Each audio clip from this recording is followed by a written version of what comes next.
బుద్ధి గ్యారెంటీ ఇవ్వగలుగుతాం. పరిశుద్ధ గ్రంథములో ఆయన మాటలు ఎవటి పుట్టము వేయబడింది. అవి ఖచ్చితంగా ఎవటి ఖచ్చితంగా మీకు ఎదురుగానే ఉన్న చోట మంచి వాక్యం రాశారు అయ్యారు. నేను వస్తాగా నా వాక్యం చూసి ఆ సబ్జెక్టు సంబంధించిన వాక్యం ఉందని చెప్తున్నాను. నిశ్చయముగా అంటే ఖచ్చితంగా దేవుడు నిన్ను ఆశీర్వదిస్తాడు. నీ కొరకే దీవెన. ఒక కుమారుడు కొరకు కుమార్తె కొరకు తల్లిదండ్రులు పడే పాటలు రోజులు ప్రపంచంలో చూస్తున్నామండి. దీనికి తినక ఎండనక వాననక ఎందుకు కడుపున పుట్టిన బిడ్డల కొరకు మేము పడిన కష్టాలు వారు పడకూడదని శరీర తల్లిదండ్రులుగా మనకి అంత ఆతృత అంత ఆసక్తి ఉంటే ఆయన అంటాడు మత్తయి వార్తలో ఎవడైనా తండ్రి నీ కుమారుడు రొట్టెని అడిగితే రాత్రినిస్తాడా, చేపలను అడిగితే పాపనిస్తాడా? ఎవరు కదా మీరు చెడ్డవారైండి కూడా మీ పిల్లలకు మంచి ఎవరని ఎరుగగా మంచివాడైన నా పరలోకపు తండ్రి, మంచివాడైన మన దేవుడు అంతకంటే మరి శ్రేష్టమైన ఈవులను ఎవడా ఇస్తాడు. అవి మన కొరకు ఇక్కడ సిద్ధపరిచి ఉన్నాడు. అయితే నీవే చేయాలి అంటే అటు ఇటు తిరగక దేవుని మందిరంలోకి వచ్చి సాగు నీతో తన వాక్యం ద్వారా మాట్లాడుతున్నప్పుడు నీ స్థితి ఏంటో గమనించు. నీ కుటుంబ పరిస్థితులలో గమనించుకో. దుష్టత్వంలో ఉన్నట్లు అనిపిస్తే పరిశుద్ధ ఆత్మదేవుడిని ప్రేరేపిస్తే దాన్ని విడిచిపెట్టి ప్రభువుకి క్షమాపణ కోరు. సంఘములో స్థిరపడు. అదే ఆయన మాట వినటం అంటే. అదే ఆయన మాట వినటం అంటే. దీవెనలు ఆశీర్వాదాలు ఓరకైనా రావని మళ్ళీ నేను జ్ఞాపకం చేస్తున్నా. ఎలా వస్తే పాస్టర్ గారని మీరు నన్ను అడగగలిగితే చదవవసరం లేదు. ద్వితీయోపదేశకాండ 27వ అధ్యాయంలో ప్రారంభం వచ్చి అంటాడు, ఈ దేవుడైన యెహోవా మాటను శ్రద్ధగా వినినగా. Note this point. శ్రద్ధగా వింటున్నావా? వింటూ ఉన్నట్లుగా వింటున్నావా? విని మర్చిపోతున్నావా? మందిరంలో ఉండే ఇది మందిరం గౌడి దాటాక మళ్ళా నీ ఇష్టానుసారంగా నువ్వు జీవిస్తున్నావా? ఎలా ఉంది నీ ఆధ్యాత్మికమైన జీవితం? ఎలా ఉంది నీ యొక్క కుటుంబ పరిస్థితులు? ఆశీర్వాదం కావాలి, ఆశీర్వాదం కావాలని పదే పదే ప్రార్థిస్తున్నావు. ఆశీర్వాదం ఎందుకు రావట్లేదు? నీ హృదయాన్ని పరిశీలన చేసుకుంటున్నావా? నీ హృదయాన్ని పరీక్షించుకుంటున్నావా? పరీక్షించుకో. ఈ వాక్యం వింటున్నటువంటి సమయంలో ప్రియ సోదరుడ, ప్రియమైన దేవుని సంగమా, ప్రియ గ్రామస్తులారా, ఈ దేవుడని యెహోవా మాటలు ఎలా వినాలి? శ్రద్ధగా. బెస్ట్ ఎగ్జాంపుల్ చెప్పనా? సీరియల్స్ ఎవరి చూసేటప్పుడు మన పిల్లాడు కనుక మన దగ్గరకు వచ్చి మమ్మీ మమ్మీ అన్నాడు అనుకో, ఆడు ఎందుకు పిలుస్తున్నాడు కూడా మనం పట్టించుకోకుండా ఆయన ఒంగోబెట్టి ఒక దెబ్బ కొట్టి పోతారు. ఎందుకంటే మన సీరియల్ తప్పిపోతుంది. అంత శ్రద్ధగా సీరియల్ చూస్తామా? కాబట్టి ఆధ్యాత్మికమైన ఎగ్జాంపుల్ చెప్తున్నాను. శ్రద్ధగా మాట్లాడటం అంటే ఫర్ ఎగ్జాంపుల్ మా బాబు పేరు జీవన్ కాంత్. బాబు జీవన్ కాంత్ ఇట్లా అన్న వాడికి వినపడింది. ఓకే వినపడేదో పరచాలను మరీ పిలిచినాడు. అక్కడే కూర్చున్నాడు. అంటే అది వినినట్లా మా డాడీ ఎందుకు పిలుస్తున్నాడు అన్నాడు. లేచి ఇక్కడికి వస్తే అది వినినట్లు. కొట్టు గట్టిగా చప్పట్లో ప్రైజ్ ది లార్డ్, హల్లెలూయా. ఈ రోజు నాడు అందరూ కూడా ఎలా ఉన్నారంటే విన్నట్లుగానే ఉంటున్నారు. ఎవడి ఆత్మ సంఘములతో చెప్పు మాట ఎవడంటాడు? చెవి గలవాడంటాడు. నీకు ఈ చెవులు ఉన్నాయేమో, నీకు ఆత్మీయ చెవులు కావాలి. దేవుని వాక్యాన్ని వినగలిగిన చెవులు కావాలి. దేవుని వాక్యాన్ని గ్రహించగలిగిన మనసు కావాలి. రెండు చేతులపైకి ధ్యానం చెప్పండి. వాడి చెవులనే వాడు ఈడి కూడా రాలేదంటే లెక్కలేని తనం. మా డాడీ అట్టగే పిలుస్తాడు. ఏంటి వెళ్ళేది? కాబట్టి వాడు విన్నాడు, కానీ అది వినినట్లు కాదు. ఎప్పుడు వినినట్లు? వాడు లేచి వచ్చినప్పుడు. మీరు ఎన్ని వాక్యాలు విన్నారు? రాజారావు గారు ఎన్ని సంవత్సరాలు అయింది గారు ఇక్కడికి వచ్చి? మీరు సుమారు 30 సంవత్సరాలు. 30 క్యాల్కులేట్ చేసుకోండి.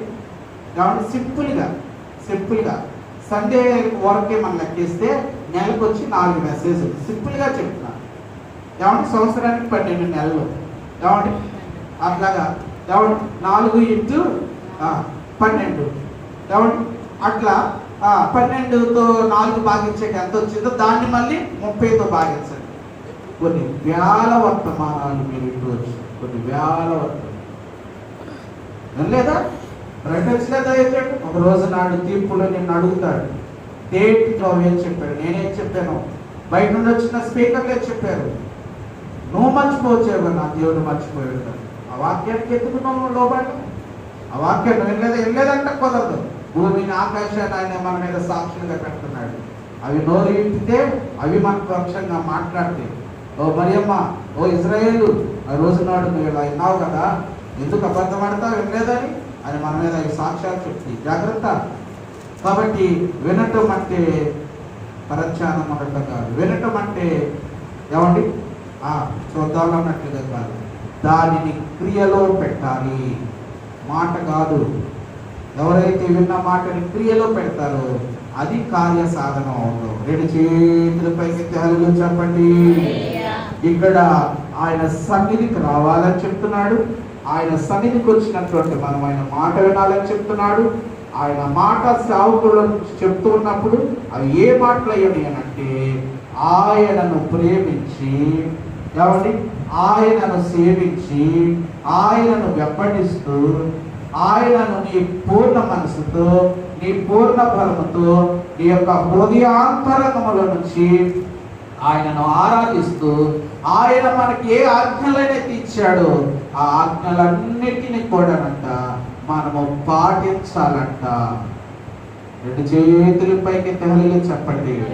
స్కూల్కి పిల్లవాడిని పంపిస్తే రోజుకు ఒక పాఠం ఇస్తాడు. ఈ రోజు ఇచ్చిన పాఠం రేపు అప్ప చెప్పాలండి. అలాగా సంవత్సరం అంతా పాఠాలు అయ్యాక పరీక్షలు పెడతారు. పరీక్షలు ఉత్తీర్ణుడు అయితే నెక్స్ట్ క్లాస్కి వెళ్తాడు. ఈ లోకంలో ఎంత ప్రాసెస్ ఉంటే భక్తి జీవితంలో ఉండదా? భక్తి జీవితంలో విధానం ఉండదా? ఉండకుండానే మనం దీవెనలు పొందుకుంటామా? ఆయన మాట వినకుండానే ఆయన ఆశీర్వాదం పొందుకుంటామా? ఈ దేవుడని యెహోవా మాటను శ్రద్ధగా వినేలా ఈ దీవెనలన్నీ ధర్మశాస్త్రమైనటువంటి ఆది కాండం మొదలుకొని ద్వితీయోపదేశకాండం 5 పంచస్కంధాలు ధర్మశాస్త్రం అంటారు.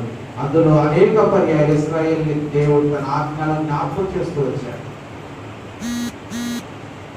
మనం చదువుకున్న ఈ ద్వితీయోపదేశకాండం 30వ అధ్యాయం 7వ వచనం క్రింద చదువుతుంటే మనం ఎలాగ దేవుడు ఫలింప చేస్తాడు, ఎలాగ దేవుడు మనల్ని వర్ధిలింప చేస్తాడు, ఎలాగ దేవుడు మన కుటుంబాన్ని ఆశీర్వదిస్తాడు అని చెప్తున్నాడు. ఈ చేతి పనులన్నీ ఏంటంటే, చేతితో సైకిల్ షాప్ నడిపిస్తారు, చేతితో కోతకెళ్తారు, చేతితో ఏమని అల్లికలు అల్లుతారు, చేతితో కుట్టు మిషన్ కొడతారు.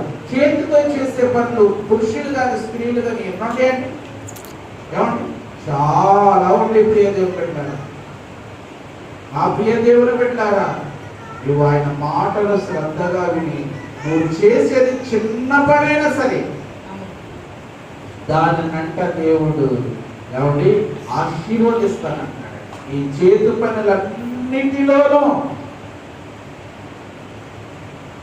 ఈ భూమి మీద మనుషులు ఎన్ని చేతి పనులు చేస్తున్నాడు ఆలోచించుకోండి. పర్లేదమ్మా, నువ్వు పెయింటేసి వ్యక్తివైనా సరే, ఒక ఇంట్లో పని మనిషి అయినా సరే పర్లా, ఈ చేతితో ఏ పని చేసినా ఈ చేతి పనులన్నింటిలో నోట్ చేసుకో. నువ్వు చేతితో ఏ పని చేస్తున్నా నాకు తెలియదు. ఈ చేతి పనిని ఆయన ఆశీర్వదించాలంటే నువ్వు ఆయన సన్నిధికి రావాలి. ఆయన సన్నిధికి వచ్చి దేవుని సేవకుల నుంచి పరిశుద్ధాత్మ దేవునికి ఏమైతే మాట వినిపిస్తున్నాడో ఆ మాటకు లోబడాలి. ఆయన ఆజ్ఞలు పాటించాలి. నీ తుది శ్వాస విడిచే వరకు కూడా సంఘములో స్థిరపడి వాక్యానుసరమైన జీవితంలో జీవించినప్పుడు ఆయన మన పశువులను ఆశీర్వదిస్తాడు. ఎవరి మన భూ పంటలను ఆశీర్వదిస్తాడండి. ఎవరు చెప్తారండి? ఏమండి, ప్రధానమంత్రి, ముఖ్యమంత్రి ఎవరు ఇలా భరోసా ఇవ్వగలుగుతారండి? మన చేతి పనులు ఆశీర్వదిస్తామని నవరత్నాలు చేయొచ్చు, ఇంకోటి చేయొచ్చు, కానీ మన చేతి పనులు ఆశీర్వదించేది మన దేవుడు, మన పశువులను ఆశీర్వదించేది మన దేవుడు, మన యొక్క భూ పంటను ఆశీర్వదించేది మన దేవుడు. మనం కలిగినటువంటి యావదాస్తి చుట్టూ ఏపు గారి గృహం చుట్టూ కంచి వేసినట్లుగా కంచి వేసి దానిని ఫలాభివృద్ధి చేయగలిగిన వాడు మనం నమ్ముకున్న దేవుడు. గట్టిగా చెప్పట్లు కొట్టి దేవుడు అటువంటి మంచి దేవుడు, అటువంటి గొప్ప దేవుడు మన పుట్టగా ఎందుకు నిరాశపడుతున్నాం? ఎందుకు భయపడుతున్నాం? ఎందుకు సాతాను ప్రలోభానికి లోబడిపోయి అటు ఇటు పరుగులెత్తుతున్నాం? విశ్వాసంలో స్థిరపడండి, సంఘములో స్థిరపడండి, దైవజనుల నడిపింపులో చక్కగా మీరు లోబడి ఆయన చిత్తమును నెరవేర్చే రీతిగా పాత కొత్త నిబంధనలో దేవుడు మనకి ఏ ఆజ్ఞలు ఇచ్చారో దైవజనుల ద్వారా బోధిస్తున్నప్పుడు, అవును కదా నేను ఈ ఆజ్ఞలు చేయాలి, ఈ ఆజ్ఞకు లోబడాలి, ఈ కట్టడలకు విధేయత చూపాలి, ఆయన నియమించిన నియమావళి ప్రకారంగా నేను సరిగించుకోవాలి అనే ఒక నిర్ణయం మీలో ఎందుకు రావట్లేదు? ఉదయం లేస్తే రాత్రి పడుకునే వరకు ఈ జాగ్రత్త పట్టు కొరకు నీ కుటుంబం కొరకు కష్టపడతా, ఓకే కష్టపడతా నేను అనట్లా, సంపాదించొద్దా నేను అనట్లా. 70-80 సంవత్సరాలు జీవించి ఈ జీవితం కొరకు ఎంత కష్టపడితే శాశ్వత కాలము కూడా ప్రభు కష్టపడుతున్నావు, ఎంత ప్రయాసపడుతున్నావు ఒకసారి ట్యాలీ చేసుకున్నావు.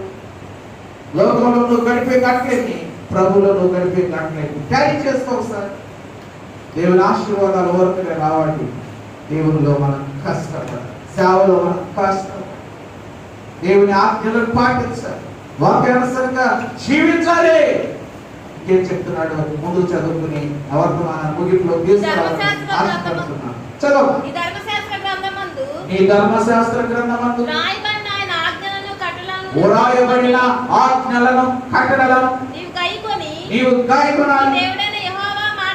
నీ దేవుడైన యెహోవా మాట విని నీ పూర్ణ హృదయముతో నీ పూర్ణ ఆత్మతో నీ దేవుడైన యెహోవా వైపు మళ్ళునప్పుడు నీ దేవుడైన యెహోవా వైపు మళ్ళాలి. నువ్వు మళ్ళాలి. ఓకే.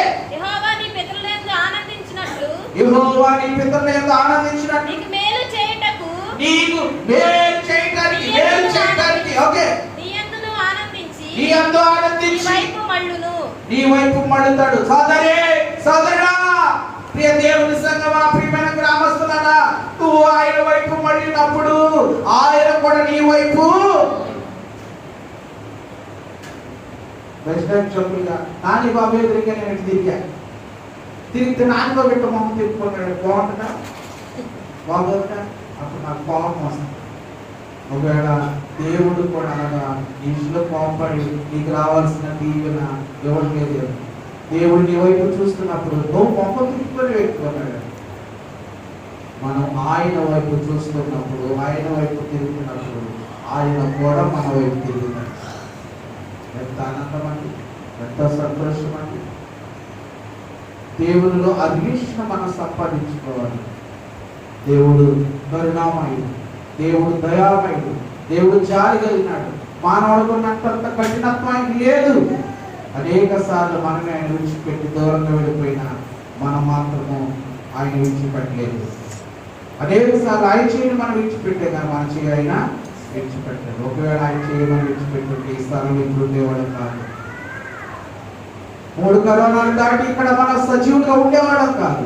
ఇంకా దేవుడు మనలను తన చేయి పట్టుకొని ఎవరి తన మార్గంలో నడిపించేటువంటి మంచి దేవుడై ఉన్నాడు. ఆయన నీ తట్టు తిరుగుతానని చెప్తున్నాడమ్మా. అయ్యా నీ తట్టు తిరుగుతానని చెప్తానన్నాడు. నువ్వు ఆయన తట్టు తిరిగి ఆయన సన్నిధిలో ఆయనతో నువ్వు సహవాసం చేసినట్లయితే అది నీకు మేలు, సమాధానం. ఇప్పుడు ఇదేంటండి మేము ఇవన్నీ చేయలేమని అనుకుంటున్నారేమో. దేవుడు అంటున్నాడు, ప్రయాసపడి భారం మోసుకుంటున్న సమస్త జిల్లాలు మీరు నా యొద్దకు నా కాడి సులువైంది, నా కాడి మీ మీద మోపి నా యొక్క నేర్చుకునేటట్లుగా మీకు అలవాటు చేస్తారని మధ్యస్వార్థ 11వ అధ్యాయం మనం చూస్తున్నాం. ప్రియమైన దేవుని పిల్లలారా, ఇశ్రాయేలు కూడా అయా మేము ఈ యొక్క భారం వేయలేమనేవాడు. అయా ఇదిగో ఈ మార్గంలో మేము నడవలేమనేవాడు. పర్యాయాలు తొలగిపోయేవాడు. అయినా దేవుడు వాళ్ళని సహించుకున్నాడు. అయినా వాళ్ళు భరించుకున్నాడు. వాళ్ళు చేసిన వాగ్దానం నెరవేర్చాలని, పలు తెరులు ప్రవహించే దేశాన్ని వాళ్ళు నడిపించాలని ఆయన ఎన్నో విధాలుగా వాళ్ళకి అవకాశం ఇచ్చి ఎన్నో పాఠాలు వారికి నేర్పుతూ వచ్చాడు. ప్రియదేవుడు ఒకవేళ అయ్యా ఈ పక్షి మేము చేయలేమయ్యా, ఈ మార్గంలో మేము నడవలేమయ్యా, ఈ వాక్యానుసారంగా ఇలా ఖచ్చితంగా చెప్తే ఎలా చేయమయ్యా, చూసి చూడనట్లు ఉండాలి కదయ్యా అని మీరు అనుకోవచ్చు. కానీ దేవుని మాటలు అలా ఉండవు. ప్రియ దేవుడు పెట్టారా, దేవుని మాటలు నువ్వు అలవర్చుకోవాలి, కానీ అవి చాలా నువ్వు చేయగలగటానికి అందుబాటులోను చేయగలగటానికి నీకు మనసు ఉంటే అవి చాలా సులువుగా నువ్వు చేయగలుగుతావు. కంటిన్యూ చేద్దాం. క్రింద ఏమంటున్నాడు? నేను నీకు ఆజ్ఞాపించు ఏమి కాదు. ఓకే, దూరమైంది కూడా ఎక్కడో ఉన్నాడు అనుకున్నాడు. దేవుడు లేడు, నీ ప్రక్కనే, నీ హృదయంలోనే ఉన్నాడు, నీతోనే ఉన్నాడు. మనము దానిని విని గైకొనున్నట్లు ఎవడు ఆకాశానికి ఎక్కి మన యొద్దకు దాన్ని తెస్తాడని అనుకోవద్దా? అది ఆకాశమందు ఉన్నది కాదు. మనము దానిని విని గైకొనున్నట్లు ఎవడు సముద్రం దాటి మన యొద్దకు దాన్ని తెచ్చును అని నీవు అనుకుని ఎలా? అది సముద్రపు అద్దరి మించినది కాదు. దానిని అనుసరించుటకు ఆ మాట నీకు బహు సమీపముగా ఉన్నది. ఆ మాట నీకు బహు సమీపంగా ఉన్నది. రెండు చేతుల పైకి ధ్యానం చెప్పండి. దేవుని మాట నువ్వు వినంత దూరంలో లేదు. దేవుని మాట ఇదిగో నువ్వు అందుకోవడానికి నీకు సమీపంగానే తన సేవకులను పుట్టించి, తన సేవకులు లేపి మీ మధ్యలో పంపించి చక్కగా తన మాటను అందుబాటులో మీరు విని గ్రహించుకున్నట్లుగా ఆయన తన కృపను మన ఎడల చూపుతున్నాడు. ఇంకా ఏమంటున్నాడు చదవండి. నోట ఉందమ్మా, దాన్ని ఉచ్చరించాలి, దాన్ని పలకాలి. ప్రార్థనలో దైవ సేవ చెప్పిన వర్తమానాన్ని జ్ఞాపకం చేసుకుంటూ ప్రార్థన చేసుకోవాలి. ఇంకేమంటున్నాడమ్మా? చూడుము, నేను మీకు జీవమును మేలును మరణమును కీడును మీ ఎదుట ఉంచి ఉన్నాను. నీవు బ్రతికి విస్తరించున్నట్లుగా నీ దేవుడైన యెహోవాను ప్రేమించి ఆయన మార్గములందు నడుచుకుని ఆయన ఆజ్ఞలను కట్టడలను విధులను ఆచరించమని నేను నీకు ఆజ్ఞాపించుచున్నాను. అట్లు చేసిన యెడల నీవు స్వాధీనపరచుకుంటావు ప్రవేశించేటువంటి పాలు కేవల దేశములో. ఇది అండర్లైన్ చేసుకోండి. నీ దేవుడైన యెహోవా నిన్ను ఏం చేస్తాడమ్మా? ఏం చేస్తాడయ్యా? ఏం చేస్తాడు సంగమా? ఏం చేస్తాడు గ్రామమా? ఆశీర్వదిస్తాడు. రెండు చేతుల పైకి తల్లి చెప్పండి. ఈ యొక్క కుటుంబ ఆశీర్వాదపు కూడికకు వచ్చిన నీవు, నీ కొరకు దేవుడు ఆశీర్వాదాన్ని సిద్ధపరిచాడు. దాన్ని ఎలాగా? సేవకుని ద్వారా, ఆయన వాక్యానుసారంగా జీవించడం ద్వారా, ఆయనతో సహవాసం కలిగి ఆయన మార్గములో నడిచి ఆయన చెప్పిన ప్రకారంగా నువ్వు జీవించి చూడు. సమస్త చెడుల కంటే నిన్ను హెచ్చించి నిన్ను ఉన్నతమైన స్థానములు ఆయన నిన్ను బహుగా ఆశీర్వదించుగాక. అటువంటి కృపను పరిశుద్ధాత్మ దేవుడు తన సేవకుల కుటుంబం మీదకి, సంఘం మీదకు ఆయనే పంపించుగాక. తలగవలసండి, కళ్ళు మూసుకున్నది ప్రార్థన చేసుకున్నాం. తలగవలసండి, కళ్ళు మూసుకున్నది ప్రార్థన చేసుకున్నాం. Thank you, Jesus. Hallelujah. Hallelujah. Hallelujah. Hallelujah. యేసయ్యా మీకు వందనాలయ్యా. యేసయ్యా మీకు వందనాలయ్యా. తండ్రి అయ్యా, ఏలూరు పట్టణంలో ఈ నవాపేట కాలనీలో దైవజనులు రాజనాలు తీసుకొచ్చిన ఆయన వారి యొక్క ఆసక్తి అమ్మగారు, వారి యొక్క పిల్లలు, కుటుంబము ఎన్ని పోరాటాలు వచ్చినా వాటన్నిటిని కూడా ఫలించిన ఆయన ఘనమైన ఈ పరిచయం చేయడానికి నీ కృప చూపించేవయ్యా. మీకు వందనాలు. వారికి ఇచ్చిన పరిచర్యలు ప్రభువా, ఈ యొక్క మాసములో ప్రభువా 23వ తారీఖు రాత్రి వేళ నాయన ఈ యొక్క నాయన ఇదిగో కుటుంబ ఆశీర్వాద కూడికలో ఈ దేవ సేవకులు నన్ను నిలవబెట్టుకునే ప్రభువా, నాతో మీరు మాట్లాడారయ్యా. నాలో నుంచి మీ బిడ్డలతో మాట్లాడారయ్యా, సంఘంతో మాట్లాడారయ్యా, గ్రామంతో మాట్లాడారయ్యా. అందును బట్టి కృతజ్ఞతాస్తుతులు చెల్లిస్తున్నానయ్యా. ఆశీర్వాదం వరకునే రాదని నీ వాక్యానుసారంగా జీవించినప్పుడు మాత్రమే ఆ ఆశీర్వాదాన్ని నువ్వు అనుగ్రహిస్తావని బహుతేటగా సూటిగా మాట్లాడేసయ్యా. ఈ వర్తమానము బిడ్డల యొక్క వినికిడిలో అయా నూరంతలుగా ఫలింప చేయండి నాయన. అయా సంఘాన్ని నానాటికి ఆశీర్వదించండి నాయన. దైవజన కుటుంబాన్ని కూడా నాయన వర్ధిల్లింప చేయండి అయ్యా. శరీర బిడ్డలను ఆత్మీయ బిడ్డలను ఆరోగ్యవంతులుగా చేసిన ఆయన నెల నెల జరుగుతున్నటువంటి ఈ యొక్క ఇదిగో ఆశీర్వాదపు కూడికలను నాయన మాత్రమే జరిగించి ఈ పట్టణంలో బహు జనం ఉన్నదయ్యా. ఈ జనముల నలుదిశల నుండి ఈ మందిరంలోకి నడిపించి ఈ పరిచర్య ద్వారా మీరే ఘనత మహిమ ప్రభావం పొందుకోమని మా ప్రభువును రక్షకుడైన యేసుక్రీస్తు అతి శ్రేష్టమైన నామములో అడిగి వేడుకుంటున్నాము తండ్రి. ఆమేన్. దైవజనులకు వందనాలు. ఈ వాక్యమును మాకు అనుగ్రహించిన దేవాంగ దేవునికి వందనాలు. మా పరిచర్యలు కొరకు అందరూ ప్రార్థన చేయండి. జీవాధిపతి పరిచర్యలు మావి మరి పిఎల్ఎస్ సంబంధాలు ఎక్కడెక్కడ ఉన్నాయో వాటిని కొరకు ప్రార్థన చేయండి. దైవజనుడు దీవులు ఇమ్మన్నారు, దీవుని కూడా తీసుకున్నారు. మన తండ్రి అయిన దేవుని ప్రేమయు కుమారుడైన యేసుక్రీస్తు కృపయు ఆదరణకర్త అయిన పరిశుద్ధాత్మ సహవాసము ఇప్పుడును ఎల్లప్పుడును మనకని భూలోక నివాసులందరికీ సదాకాలము తోడుగా ఉండి జీవితాలతో ముందుకు నడిపించును గాక. ఆమేన్. తండ్రి కుమార పరిశుద్ధాత్మకును ప్రభు స్తుతి మహిమలు కలుగుగాక. ఆదిని ఇప్పుడు ఎల్లప్పుడు అయినట్లు యుగములు అవును. ఆమేన్. తండ్రి కుమార పరిశుద్ధాత్మకును ప్రభు స్తుతి మహిమ కలుగుగాక. అందరికీ వందనములు. దేవుడు మనందరి దీవించు.